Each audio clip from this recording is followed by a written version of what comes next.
We've got, they're calling them the Gilgo 4, 3 charges against the accused serial killer. We expect a 4th, bunch of other bodies that are there. What else is going on? Is this a world of coincidences where, oh, this is where we dump bodies? Like if you're a serial killer, whether you're killing 3, 4, 5, or 6, or whatever it is, this is where you dump your bodies over here. This, we all know, this is where you go. Or is it one person dumping all those bodies? Or are there more people involved? We don't know. We don't know. And it's good that this arrest has been made. Huge, huge step forward. But how many of these killings will he be connected to? Where will the evidence lead investigators? And is he the only one? Or are there other killers who disposed of bodies where this serial killer allegedly disposed of his victims? I don't know the answer to that, but they need to investigate it clearly. So let's bring it back to today, where we are in this investigation of this accused killer. His house has been a big focus of everything, and apparently the search of his home has concluded. And we heard from Raymond Tierney, the Suffolk County DA, who spoke afterwards as they were wrapping things up in Massapequa. Let's take a listen. We have reached an end to the search of the Gilgo house. We're going to be pulling out shortly. First and foremost, I want to thank members, the men and women of the Suffolk County Crime Lab. That was very difficult, painstaking work that they accomplished, and they did a tremendous job. I also want to thank, of course, our partners with the Suffolk County Police Department, New York State Police, Suffolk County Sheriff's Office, and FBI, all of whom participated in one way or the other with regard to the search.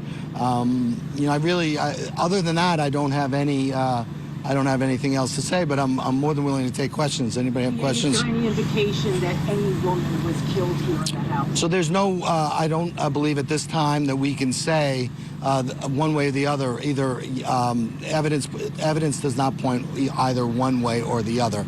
I would say that we have obtained a massive amount of material, all of which has to be cataloged and analyzed, and it's going to take quite some time. So just a quick follow-up. If a victim's DNA turned up on material in the house, would that indicate perhaps that she was killed here? So I'm not going to talk about what ifs, but with regard to what, if anything, was recovered, it's not like TV. It's going to be a while for the analysts to do their job. Now it goes from here to trace section, and then to if appropriate, the DNA section. So that's a process. Yesterday, the police commissioner said that the search was fruitful. Can you elaborate on any of the potential evidence taken from here?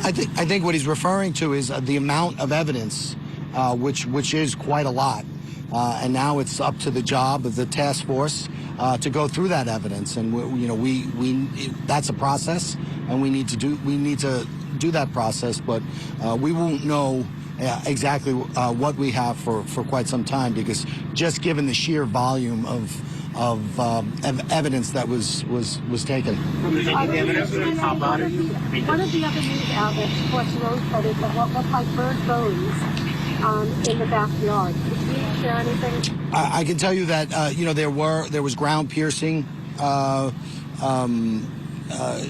technology used in the backyard, and specifically there was nothing of note taken from the backyard as far as remains. There is a whole entire trace analysis that we have to go through with the house with regard to hair fibers, DNA, blood, which we'll just have to await the results on. What do you know from inside the vault downstairs? We see reports of a mattress.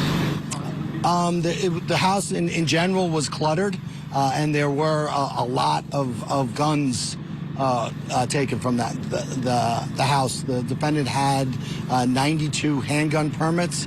In addition to handguns, he had quite a few long guns as well. Are there any other properties that you're researching? There's a number of locations which we've searched, but we'll keep that to ourselves for now. Yeah, if this has been entered into a national database, the suspect's DNA likely was entered into a national database, state database. Is there any hit with any other unsolved case so far? So, with regard to state and national DNA databases, there are specific rules with that under New York and federal law. Usually that only happens when you have a person is convicted of a crime.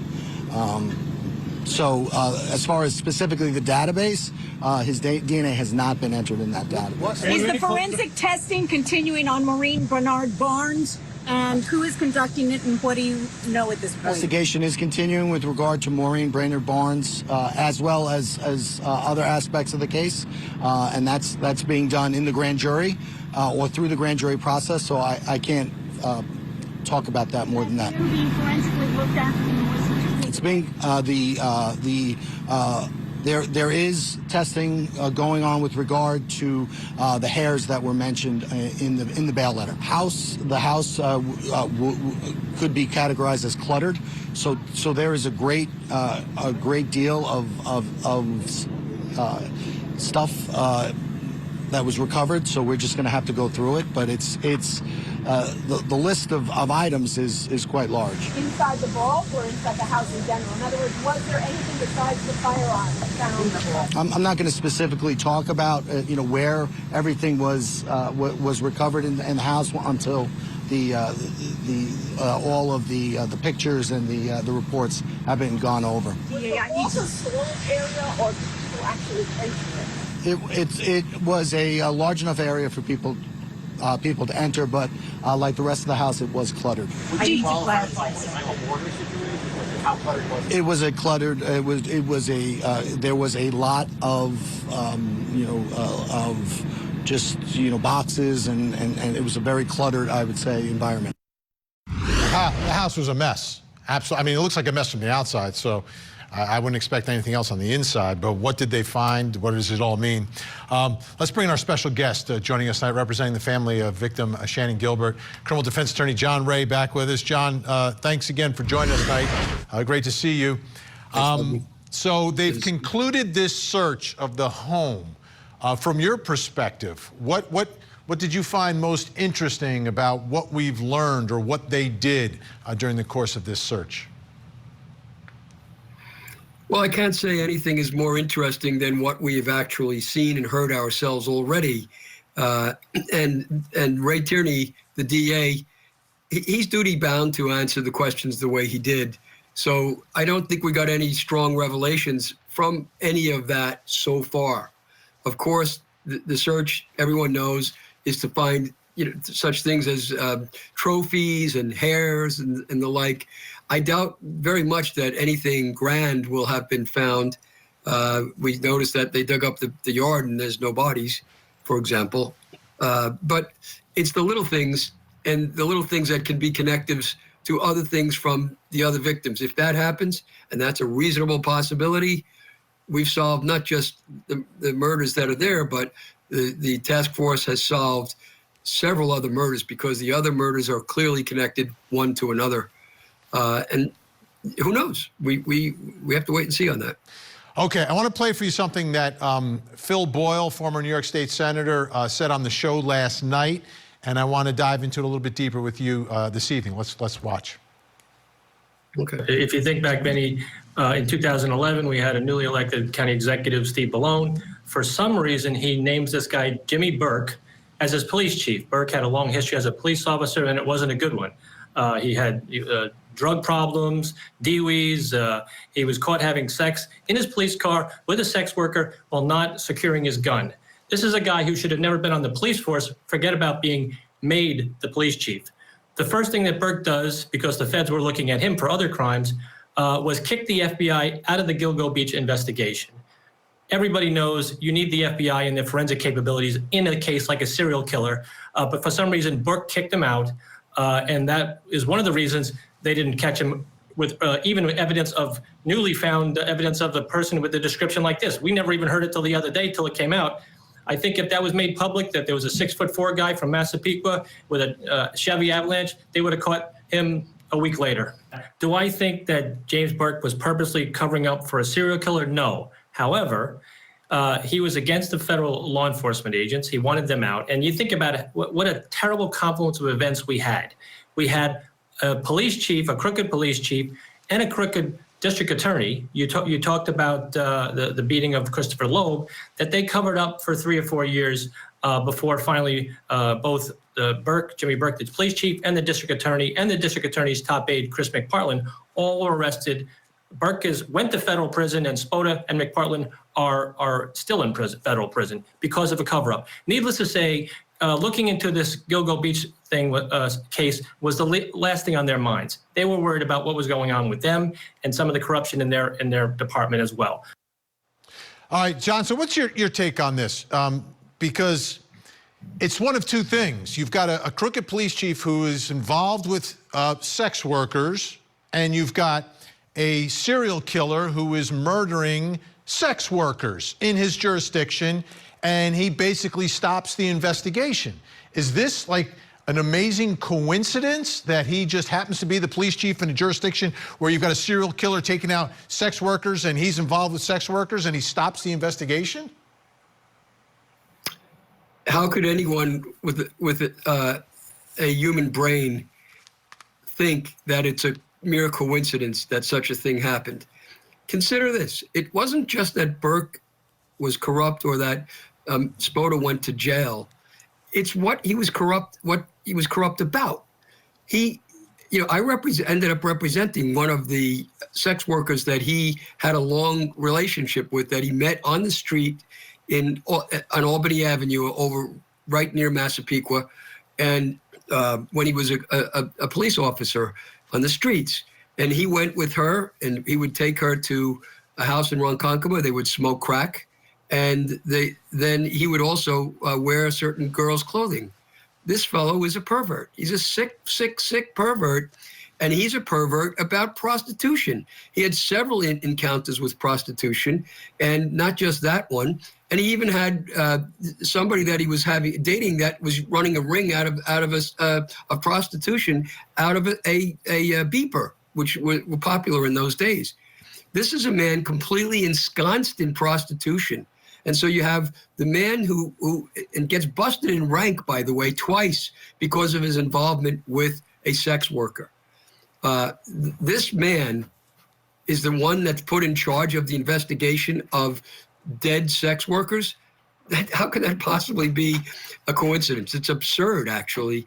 And indeed, keep in mind that this man does not become the chief of police until 5 to 10 days after Shannon Gilbert's remains are found. He gets appointed, and he gets appointed because there's a crash in the police department over them having blown the investigation of the Gilgo Beach deaths already. He gets in because of that. So he's connected intricately with the investigation itself. And the very first thing he does, he shuts down the investigation.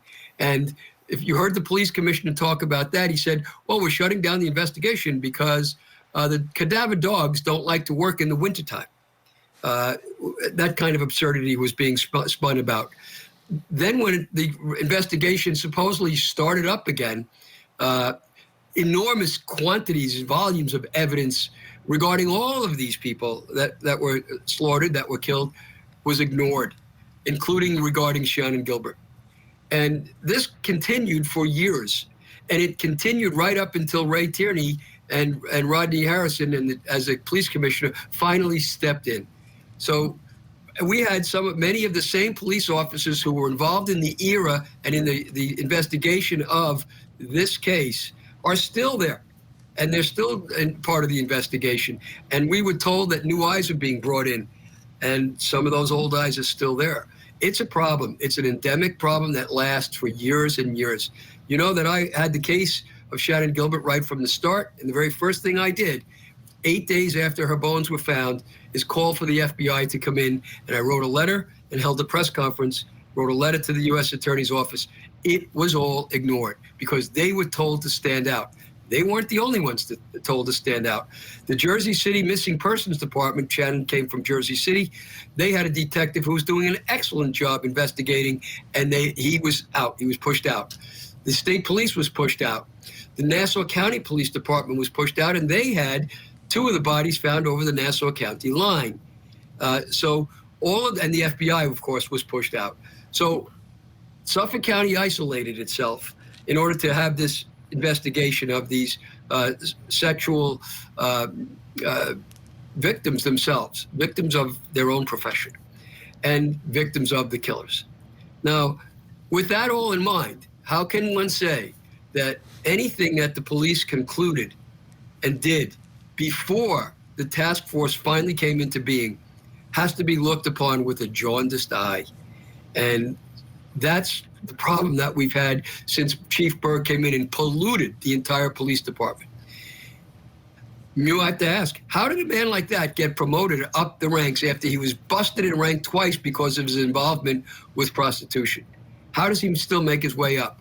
The answer possibly lies not necessarily in a cover-up of murder per se, but in a cover-up of sexual misconduct that leads to murder. And that I'm talking about, that was pervasive in the administrative level of the Suffolk County Police Department.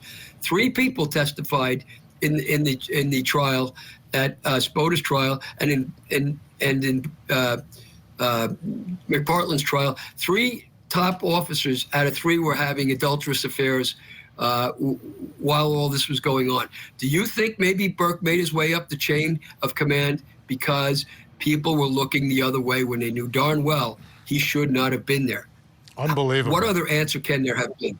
Unbelievable. Well, so, in my mind, that's a important thing to look at, and to see that corruption was a rot that went right up to the top in order to put that creep up on top, and that's what happened, and it continued afterward because the same moral corruption continued afterward. Therein lies the real answer, and I've been at this, as you know, for 12 years since I stepped in to help Shannon's family, and relentlessly I stayed at it. They wanted it to die. They did everything they could to turn this case or these cases into cold cases.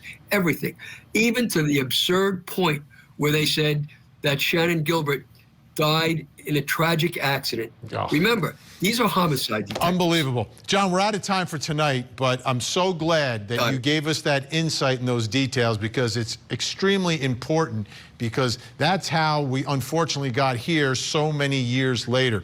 John Ray, we'll talk again. Thank you so much. All right, folks, we're going to take a look at the psychological aspect of all of this when we come back, plus coming up next hour. In Moscow, Idaho, more insight into the defense of the man accused of the murders of Ethan, Xana, Maddie, and Kaylee. Will he be arguing an alibi defense that he could not have committed the crimes because he was somewhere else? Where was he? No, I just think that when you do those horrible things, and if you are found guilty with beyond a reasonable doubt, that is the consequence of your behavior. They were high school sweethearts reunited. Now he's accused of shooting her husband, and she's serving a life sentence. Jennifer Faith pleaded guilty to orchestrating the murder of her husband. Dark eyes and coming toward me. The alleged gunman, a military veteran who suffered a traumatic brain injury. A case of greed and manipulation. The Boyfriend Hitman Murder Trial. Live coverage weekday mornings at 8/7 Central on Court TV.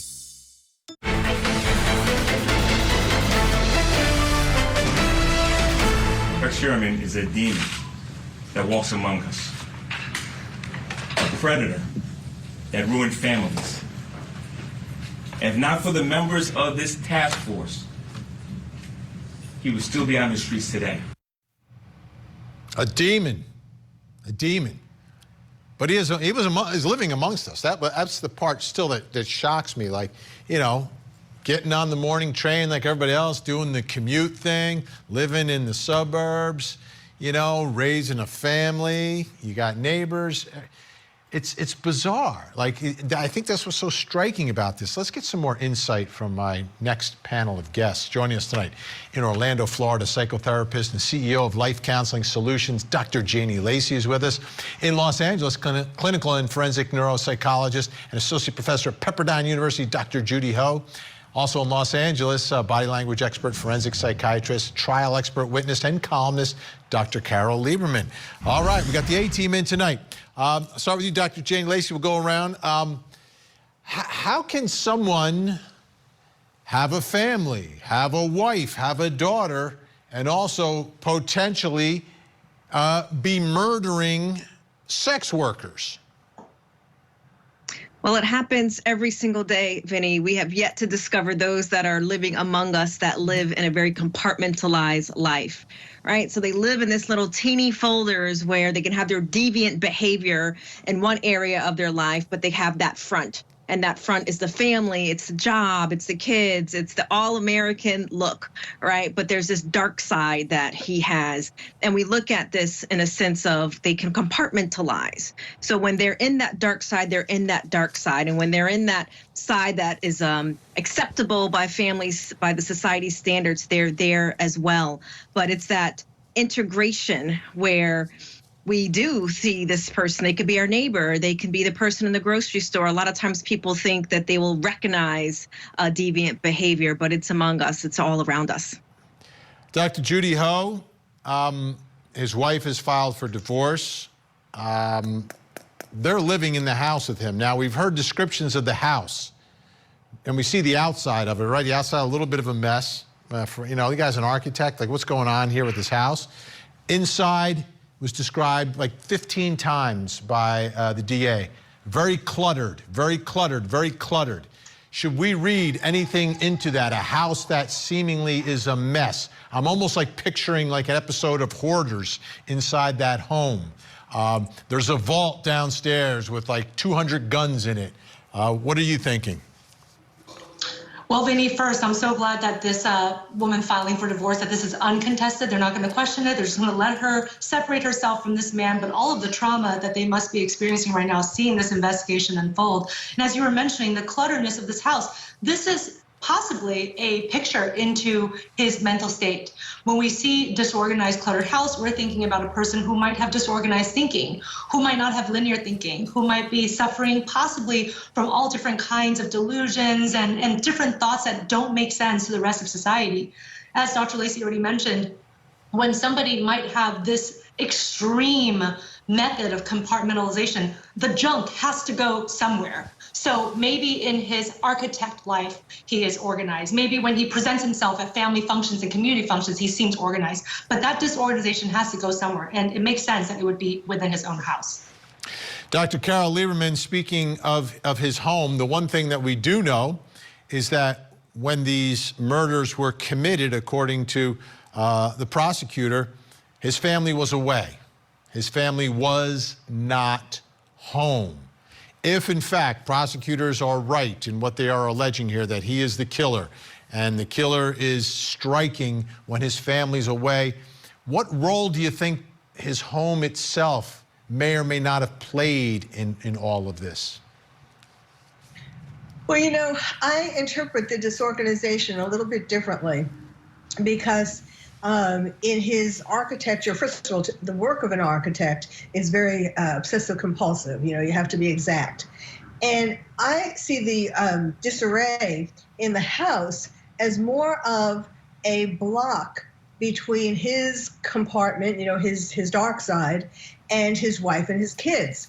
That serves as kind of a way to block out for them what he's really doing.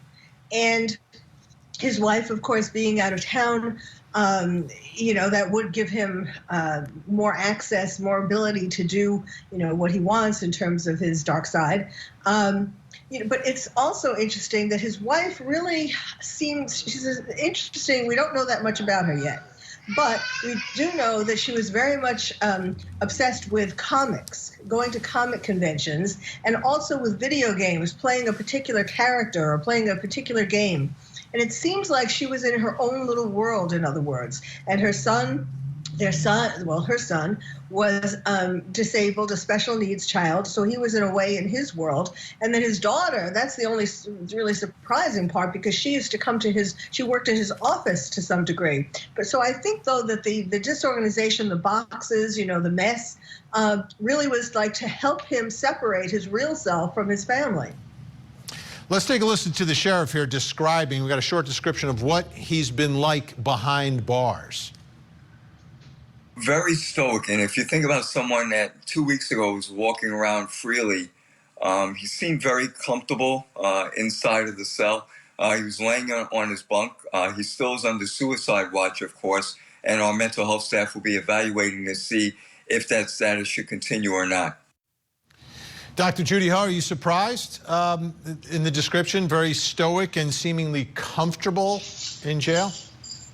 I'm not really surprised by that. First of all, I think, of course, the suicide watch under these conditions is a very good idea. I'm glad that he's going to get that comprehensive evaluation to determine what's really going on with his mental state. But in some ways, this type of structure, this type of being behind bars and kind of having his life be organized by someone else, sometimes when we see individuals who are serial killers, this is kind of how they present when they are in prison. And it's odd because there could be a part of them that subconsciously or unconsciously wants that structure. It's almost like they want to be stopped on some level, because this level of crime, if all of these allegations are true, has grown to such a state that there's no way that he can pack this all up and clean this up. And so sometimes individuals like this actually do quite well when they're under this type of structure setting, because it's a way for them to be able to actually achieve, oddly, some sense of peace and escape from all of the horrors that they may have committed. And so this is not completely a different picture that I've seen with individuals who have been alleged or convicted serial killers, but it will be interesting to see the results of that comprehensive psychological evaluation to see if there was anything else going on. Had he been suffering, for example, from a psychotic state for a very long time? How did he have all of these hidden deviancies that no one had discovered in all of these years, and he was able to just keep that completely on the side, and now we see these horrific internet searches and all of the things that are actually part of the evidence? And how was he able to hide that for so long? And was there at some point a form of escalation or maybe a rapid unraveling of his mental state that people didn't catch?